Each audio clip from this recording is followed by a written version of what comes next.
The last man on earth. दोस्तों जरा सोचिए कि एक रात आप सोएं और फिर जब अगली सुबह उठें तो इस दुनिया का हर एक जीवित प्राणी गायब हो जाए, इस दुनिया में कोई भी इंसान ना बचे, तो आप क्या करेंगे? ये एक science fiction comedian web series है जो आपको बहुत ज्यादा पसंद आएगी। तो चलिए शुरू करते हैं आज की इस एक्सप्लेनेशन वीडियो को। कहानी की शुरुआत एक रहस्यमय वायरस से होती है। फिल मिलर इस पृथ्वी पर बचा हुआ आखिरी इंसान है जो कि एक बस को लेकर पूरे अमेरिका में घूमता है ताकि उसे कोई जिंदा इंसान मिल जाए। वो हर एक स्टेट के हर एक जिले में जाता है लेकिन उसे कहीं पर भी कोई भी जीवित इंसान नहीं मिलता। वो वहाँ पर जिन जिन जगह से होकर गुजरता है उन जगह पर अपने मैप में क्रॉस का चिन्ह लगाता है और देखते ही देखते उसका मैप क्रॉस के चिन्हों से भर जाता है।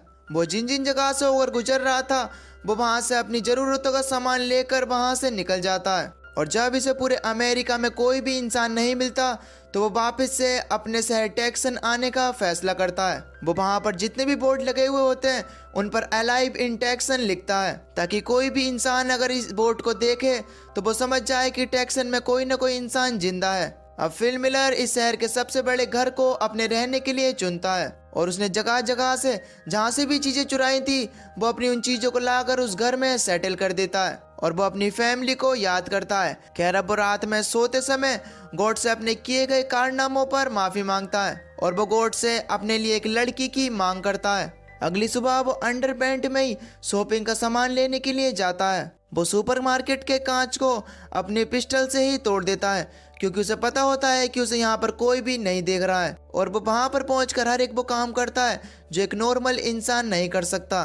वो सुपरमार्केट में रखे एक बहुत बड़े कैन के डिब्बे को गिरा देता है और वो वहाँ से महंगी महंगी शराबें और बहुत ही अडल्ट मूवी को अपने घर ले आता है। वो अगले कुछ ही दिनों में इंसानी रहन सहन और शिष्टाचार को पूरी तरीके से भूल चुका था। वो अपने अकेलेपन को दूर करने के लिए महंगी से महंगी चीजों को बोलों से तोड़ना या फिर महंगी से महंगी लग्जरीज गाड़ियों को आपस में टकराना, इस तरह का पागलपन इस अकेलेपन से दूर कर रहा था। वो अपने जन्मदिन को अकेले ही मनाता है और जन्मदिन मनाते समय वो अपने फैमिली मेंबर्स को याद करता है कि वो किस तरह अपनी फैमिली मेंबर्स के साथ मिलकर अपना बर्थडे बनाता था और वो किस तरह से सेलिब्रेट करता था।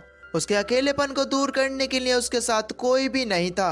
वो हर रात गॉड से यही प्रे करता था कि गॉड मेरे लिए एक लड़की को भेज दो। और फिल मिलर को इस तरह रहते रहते पूरे 5 महीनों का समय बीत जाता है और अब हम देख पाते हैं कि फिल मिलर के पूरे घर में प्लास्टिक की बोतलों का ढेर लग जाता है और उसका घर पूरी तरीके से गंदा होता है। पूरी जगह पर कचरा ही कचरा होता है जिसे साफ करने में उसे ना तो कोई दिलचस्पी थी और उसे लगता था कि ऐसा करने में उसका कोई भी फायदा नहीं है।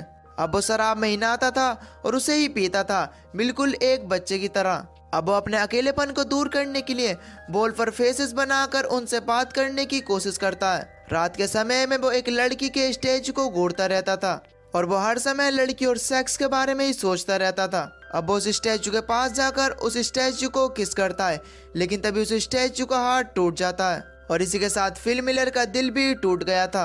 अब वो अपने इस अकेलेपन से भरी जिंदगी से परेशान आ चुका था और अब वो फाइनली मरने का मन बना लेता है। इस चीज के लिए वो अपने दोस्तों से माफी मांगता है। वो उनसे कहता है कि तुम लोग इंसान नहीं हो। अब वो अपनी गाड़ी में बैठकर उसे स्टार्ट कर एक बड़े से पत्थर से टकराने के लिए जा ही रहा होता है कि तभी उसकी नज़र एक धुएं पर पड़ती है जो कि उसके कुछ ही दूरी पर से निकल रहा था, जिसे देखकर वो समझ जाता है कि जरूर यहाँ पर कोई न कोई जिंदा इंसान जरूर है, कि शायद कोई लड़की।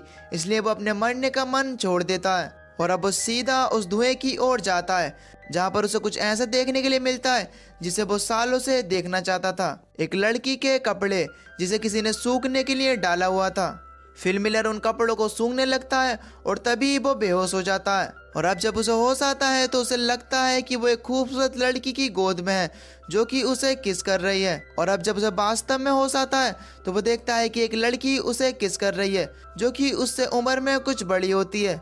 दरअसल वो लड़की उसे किस नहीं कर रही थी बल्कि उसे CPR दे रही थी क्योंकि उस लड़की को लग रहा था कि फिल मिलर मर रहा है। वो तुरंत ही उस लड़की से दूर हट जाता है। दरअसल उस लड़की का नाम कैरोल होता है। अब जब फिल मिलर कैरोल की ओर बढ़ता है तो कैरोल अपनी गन निकाल लेती है लेकिन फिल मिलर उसे शांत होने के लिए बोलता है और अब ये दोनों आपस में बातें करते हैं। कैरोल उसे बताती है कि जो बोर्ड उसने लगाया था अलाइव इन टेक्सन देखकर वो यहाँ पर आई हुई है। वैसे तो हर रोज फिल मिलर भगवान से एक लड़की मांगता था, लेकिन आज एक लड़की उसके सामने है। लेकिन फिल मिलर इतना ज्यादा उत्साहित नहीं होता। कैरोल फिल मिलर का घर देखने के लिए उसके साथ जाती है। रास्ते में फिल ट्रैफिक नियमों को नहीं मानता, लेकिन कैरोल उससे कहती है कि हमें ट्रैफिक नियमों का पालन करना चाहिए। लेकिन फिल उससे कहता है कि क्या फर्क पड़ता है, यहाँ पर तो कोई है भी नहीं। अब कैरोल उसके घर पहुंचने पर उसके घर को देखकर चौंक जाती है, क्योंकि उसके घर पर उसके पास 2 पुल थे, जिसमें से उसने एक को शौचालय बना रखा था और दूसरे को कूड़ा फेंकने की जगह। फिल अपने पूरे घर को कैरोल को दिखाता है। फिल के पूरे घर में बहुत ज्यादा गंदगी होती है। अब फिल कैरोल को अपने पूरे घर में घुमाने के बाद उसे वहीं पर छोड़ देता है जहां से वो उसे लाया था। अब अगली सुबह जब फिल की आंख खुलती है तो वो देखता है कि कैरोल उसके घर की सफाई कर रही है, जिस पर फिल उससे कहता है कि किसी के घर की सफाई करने से पहले तुम्हें उसके मालिक से पूछना चाहिए। जिससे गुस्सा होकर कैरोल कूड़े को वहीं पर फेंकने लगती है। अब अगले दिन कैरोल डिसाइड करती है कि वो फिल के पास वाले घर में ही रहेगी और वो अपना सारा सामान लेकर फिल के पास वाले घर में रहने के लिए आती है। लेकिन फिल उसे वहां पर रहने से रोकता है, क्योंकि ऐसा करने से फिल की अट्रैक्शन और ज्यादा बढ़ जाएगी। क्योंकि अगर कैरोल उसकी आंखों के सामने रहेगी तो उसकी सेक्स की भावना बढ़ती ही जाएगी। लेकिन फिल के बार बार मना करने पर भी कैरोल ये बात नहीं मानती, जिस पर फिल उससे कहता है कि अगर तुम इस दुनिया की लास्ट औरत भी बची तो मैं तुम्हारे साथ सेक्स तब भी नहीं करूंगा। अब फाइनली कैरोल उसके पास वाले घर में ही रहने लगती है। कैरोल फिल के पास आती है। वो उससे मदद मांगती है क्योंकि उसे पास वाले घर में पानी चाहिए था और वो पानी से खाने के लिए फ्रेश वेजिटेबल्स उगा सके। लेकिन फिल उसकी मदद करने से मना कर देता है। तो कैरोल अपनी जेब में से एक टमाटर निकालकर उसके सामने खाकर उसे चिढ़ाने की कोशिश करती है ताकि फिल उसकी मदद करे, लेकिन फिल तब भी उसकी मदद नहीं करता। अब रात होने पर फिल उसके बगीचे में जाकर उसके सारे टमाटर को खा लेता है। अब सुबह होने पर जब कैरोल फिल के घर जाती है तो वो देखती है कि फिल के पूरे कपड़ों पर टमाटर लगे हुए हैं, लेकिन फिल साफ साफ मना कर देता है कि उसने टमाटर नहीं खाए हैं। फिल देखता है कि पानी लाने की कोशिश में कैरोल के पैर में चोट लग गई है। अगले दिन कैरोल फिल से कहती है कि हम इस दुनिया में रहने के लिए लायक है भी नहीं और हमें भगवान ने इस दुनिया को चलाने के लिए नहीं चुना है, और जब हम पानी को अपने घर तक नहीं ला सकते तो हम इस दुनिया को क्या चलाएंगे। और अब ये बात फिल के दिल पर लगती है, इसलिए वो शहर की मेन टंकी से कैरोल के घर तक पानी लाने की व्यवस्था कर देता है। कैरोल ये देखकर बहुत ज्यादा खुश होती है और उसे रात के डिनर के लिए इनवाइट करती है, जहाँ लोग ताजी सब्जी से बने हुए डिनर का लुफ्त उठाते हैं। कैरोल फिल से कहती है कि शायद भगवान भी यही चाहते हैं कि हम दोनों इस दुनिया को आगे बढ़ाएं। फिर फिल कैरोल की बात मान लेता है और वो उसके साथ सेक्स करने के लिए तैयार हो जाता है। लेकिन कैरोल शादी से पहले सेक्स करना नहीं चाहती थी, जिस पर फिल कहता है कि क्या फर्क पड़ता है, यहाँ पर तो कोई देखने के लिए है भी नहीं। कैरोल बिना शादी के सेक्स करने के लिए तैयार नहीं होती। वो कहती है कि वो बिना शादी के बच्चे पैदा नहीं करेगी। खैर आखिरकार फिल उसकी बात मान ही लेता है और वो उसे प्रपोज करता है, और अब कैरोल भी उसकी बात मान लेती है और वो दोनों शादी के लिए तैयार हो जाते हैं। खैर अब कैरोल और फिल की शादी हो जाती है, और जब ये लोग चर्च से बाहर निकल कर आते हैं तो ये देखते हैं कि ये लोग अकेले नहीं हैं, बल्कि वहाँ पर बहुत सारे लोग खड़े हुए हैं। फिल ये सब देखकर पूरी तरीके से हैरान था। उसे आखिर समझ में नहीं आ रहा था कि ऐसा कैसे हो सकता है। वो सब लोग उनका तालियों के साथ स्वागत कर रहे थे, लेकिन ये रियलिटी नहीं होती।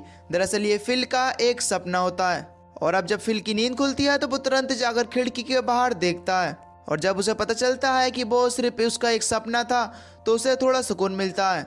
खैर अब ये दोनों लोग अपनी शादी के लिए चर्च जाते हैं। कैरोल ने पादरी के तौर पर वहाँ पर एक रेडियो रखा हुआ था जिसमें से लगातार आवाज आ रही थी, और अब जब यहाँ पर रिंग पहनाने की बारी आती है तो तभी फिल को याद आता है कि वो रिंग खरीदना भूल ही गया है। इस चीज को देखकर कैरोल समझ जाती है कि वो अकेली थी जो इस शादी को करने के लिए प्रयास कर रही थी, और अब वो वहाँ से गुस्सा होकर चली जाती है। फिल उसके घर जाता है और उसके गेट पर आवाजें देता है, लेकिन कैरोल दरवाजा नहीं खोलती। जब कैरोल दरवाजा नहीं खोलती तो फिल एक हैमर से उस दरवाजे को तोड़ देता है, और अब जब वो अंदर जाता है तो वो देखता है कि कैरोल ने पूरे घर को सजाया हुआ है और उसने उसके लिए एक केक भी बनाया था। फिल कैरोल के पास जाकर उससे माफी मांगता है और कैरोल भी उसे माफ कर देती है। अब फिल कैरोल को लेकर एक ज्वेलरी शॉप में जाता है जहाँ पर वो कैरोल के लिए बहुत सारी रिंग लेता है, और वो दोनों चर्च में जाकर अब फाइनली शादी कर लेते हैं। अब रात को घर में बैठकर फिल केक खा रहा होता है तो कैरोल उसके पास आकर उसे पॉपुलेशन बढ़ाने के लिए बुलाती है, जहाँ पर ये दोनों लोग इंटीमेट हो रहे होते हैं।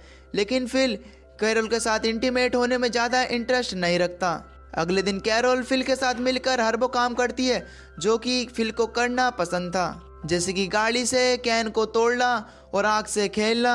और अब जब ये दोनों लोग अपनी गाड़ी में बैठकर अपने घर जा रहे होते हैं तो तभी फिल की गाड़ी से एक गाड़ी आकर टकराती है। फिल तुरंत ही अपनी गाड़ी से निकलकर उस गाड़ी को देखने के लिए जाता है, जिस गाड़ी से एक सुंदर लड़की निकलकर आती है। फिल उस लड़की को देखता ही रह जाता है। उस लड़की का नाम मेलिसा होता है। ये दोनों लोग मेलिसा से मिलते हैं। अब क्योंकि एक्सीडेंट होने की वजह से फिल की गाड़ी में आग लग गई थी, इसलिए दोनों लोग मेलिसा की गाड़ी में बैठकर अपने घर जाते हैं। रास्ते में फिल को पता चलता है कि मेलिसा 2 हफ्ते से टेक्सन में घूम रही है। मेलिसा फिल से कहती है कि तुमने जो बोर्ड लगाया था और वहाँ पर लिखा हुआ था अलाइव इन टेक्सन, अगर तुम उसके नीचे अपना एड्रेस लिख देते तो मैं डायरेक्टली तुम्हारे घर की तरफ पहुँच जाती। जिस बात का फिल को बहुत ही अफसोस होता है, क्योंकि अगर उसने अलाइव इन टेक्सन वाले बोर्ड पर अपना नीचे एड्रेस लिख दिया होता तो उसे 2 हफ्ते पहले ही मेलिसा मिल जाती और उसे कैरोल से शादी नहीं करनी पड़ती। कैरोल मेलिसा को बताती है कि हमने 2 हफ्ते पहले ही शादी की है, लेकिन ये बात फिल मेलिसा को नहीं बताना चाहता था। खैर, अब ये तीनों लोग फिल के घर पहुंच जाते हैं, जहां पर फिल मेलिसा को अपनी ओर अट्रैक्ट करने की कोशिश करता है। लेकिन कैरोल बार बार इन दोनों को डिस्टर्ब कर रही थी और वो फिल के बारे में मेलिसा को सारी बातें बता देती है। फिल अपनी पूरी कोशिश करता है कि मेलिसा उसके घर में रुक जाए, लेकिन ये सब बातें सुनकर मेलिसा यहाँ पर ना रुकने का डिसाइड करती है और वो उसके बगल वाले घर में रहने का डिसाइड करती है। अब फिल मेलिसा को रात के डिनर के लिए इनवाइट करता है। अब रात में मेलिसा फिल के घर जाती है डिनर के लिए। अब यहाँ पर कैरोल और मेलिसा आपस में बातें कर रहे होते हैं। तभी हम यहाँ पर फिल को देखते हैं, जो कि देखने में बिल्कुल अलग लग रहा था। दरअसल उसने अपनी दाढ़ी की शेविंग कर ली होती है, जिसे देखकर कैरोल और मेलिसा दोनों ही चौंक जाती हैं। दरअसल फिल ने मेलिसा को अट्रैक्ट करने के लिए ये सब किया था, लेकिन ये लुक ना तो मेलिसा को और ना ही कैरोल को, दोनों में से किसी को भी पसंद नहीं आता है। खैर, अब ये सब रात को डिनर करते हैं, जहाँ पर फिल मेलिसा से मीठी मीठी बातें करता है। अब अगले दिन की सुबह को फिल वर्कआउट करता है ताकि मेलिसा को ये लगे कि फिल मस्कुलर इंसान है, लेकिन ऐसा होता नहीं है। मेलिसा फिल से बाहर खड़ी कार के बारे में पूछती है। फिल मेलिसा से बताता है कि मैंने तुम्हारी कार को तोड़ दिया था, इसलिए मैंने तुम्हारे लिए कार खरीदी है। कैरोल फिल से कहती है कि तुम्हारे पास मेलिसा को कार गिफ्ट करने का समय है, लेकिन इस गेट को जोड़ने का समय नहीं है। जिस पर फिल उससे कहता है कि मैं इस दरवाजे को भी ठीक कर दूंगा। अब जब फिल दरवाजे को ठीक कर रहा होता है तो तभी उसके पास मेलिसा आती है, जो कि कैरोल और उसे अपने घर बियर पीने के लिए इनवाइट करती है। लेकिन फिल उससे झूठ बोलता है और कहता है कि कैरोल की तबीयत ठीक नहीं है और वो अकेला ही मेलिसा के साथ उसके घर बियर पीने के लिए चला जाता है, जहाँ पर मेलिसा फिल से नशे में ये कहती है कि अगर तुम दोनों की शादी नहीं होती तो हम दोनों का कुछ हो सकता था। जिसे सुनकर फिल बहुत ज़्यादा खुश होता है और इसी चीज़ को वो मेलिसा के मुंह से सुनना चाहता था। अब फिल अपने घर जाता है कैरोल से अपने डिवोर्स लेने के लिए और वो घर पहुंचकर ये देखता है कि कैरोल उसके और अपने फोटो को सजा रही है। अब फिल उससे कुछ नहीं कह पाता है और वहां से आ जाता है। खैर, अब फिल के दिमाग में एक आइडिया आता है और वो सोचता है कि क्यों ना मैं दोनों के साथ ही इंटीमेट होकर पॉपुलेशन को बढ़ाऊं और इसके साथ मेरा मेलिसा के साथ रहने का सपना भी पूरा हो जाएगा। अब वो इस बारे में बात करने के लिए कैरोल के पास जाता है, जहाँ पर वो इस बात को कैरोल को बहुत ही इमोशनल तरीके से बताता है कि वो पॉपुलेशन को लेकर कितना ज़्यादा परेशान है। लेकिन कैरोल उसकी बातों से सहमत नहीं होती।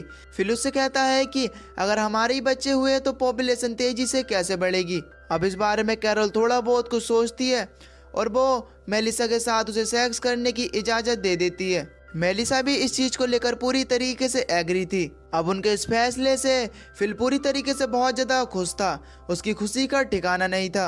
अगले दिन फिल पूरी तरीके से बहुत ही अच्छी तरीके से तैयार होकर मेलिसा को एक फील्ड में लेकर जाता है, जहाँ पर उसने एक बेड लगा कर रखा था और उस जगह को पूरी तरीके से डेकोरेट कर रखा था। अब ये दोनों वहाँ पर इंटीमेट हो ही रहे होते हैं कि तभी वहाँ पर एक कार आकर रुकती है। फिल को ये लगता है कि शायद ये कैरोल है, लेकिन जब उस गाड़ी में से एक आदमी बाहर निकलता है तो फिल उसे देखकर पूरी तरीके से चौंक जाता है, क्योंकि फिल अब इस दुनिया में इकलौता आदमी नहीं था। वो आदमी इन दोनों को देखकर बहुत ज़्यादा खुश होता है।